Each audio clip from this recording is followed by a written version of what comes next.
दलितों के लिए जनगणना 2021 का महत्व इस विषय पर आयोजित वेबिनार में विशेषज्ञों ने जनगणना 2021 के मुद्दे पर चिंता व्यक्त की और अनुसूचित समुदाय, आदिधर्मी और रविदासियां के नेता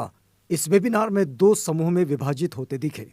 जिन विशेषज्ञों ने इस वेबिनार में भाग लिया उन्होंने कहा कि संबंधित जातियां अर्थात रविदासियां और आदिधर्मी के लिए अलग कॉलम की मांग करने के बजाय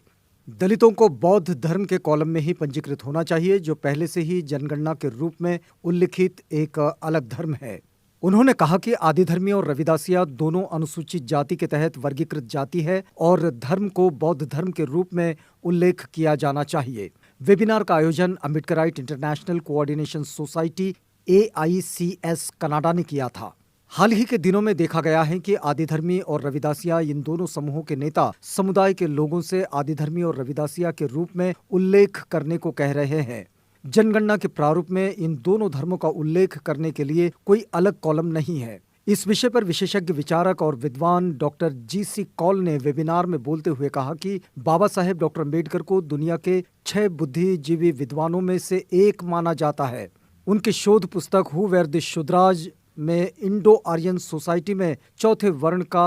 पेशे से वर्गीकरण और उन्हीं की पुस्तक द अनटचेबल्स में अनटचेबल्स कौन थे और वे अछूत क्यों बन गए, इस पर बाबा साहेब ने साबित कर दिया है कि बौद्धों को आर्य द्वारा अछूत बनाया गया था। 21 वर्षों तक सभी धर्मों के गहन अध्ययन के बाद बाबा साहेब डॉक्टर अम्बेडकर ने कोई नया धर्म नहीं बनाया बल्कि बौद्ध धर्म को चुनना पसंद किया, क्योंकि इसमें समानता, न्याय, मानवतावाद का व्यापक आधार था। अब हम समझ सकते हैं कि आदिधर्मी लोगों का मूल धर्म कोई और नहीं बल्कि बौद्ध धर्म ही है। उन्होंने आगे कहा कि बाबा साहेब डॉक्टर अम्बेडकर ने अपनी पुस्तक द अनटचेबल्स को नंदनार, रविदास और चोखा मेला की स्मृति में समर्पित किया, जो प्रसिद्ध संत थे और अछूत समुदाय में जन्मे थे, जिन्होंने अपनी धर्मनिष्ठा, समर्पण और सादगी से सभी समुदायों द्वारा सम्मान प्राप्त किया। AICS के संस्थापक सदस्य चंचल मौल ने कहा कि जब तक दलितों को जनगणना में अलग कॉलम नहीं मिल रहा, तब तक उन्होंने धर्म के कॉलम में बौद्ध के रूप में ही पंजीकृत होना चाहिए, जिसमें उनकी जातियों का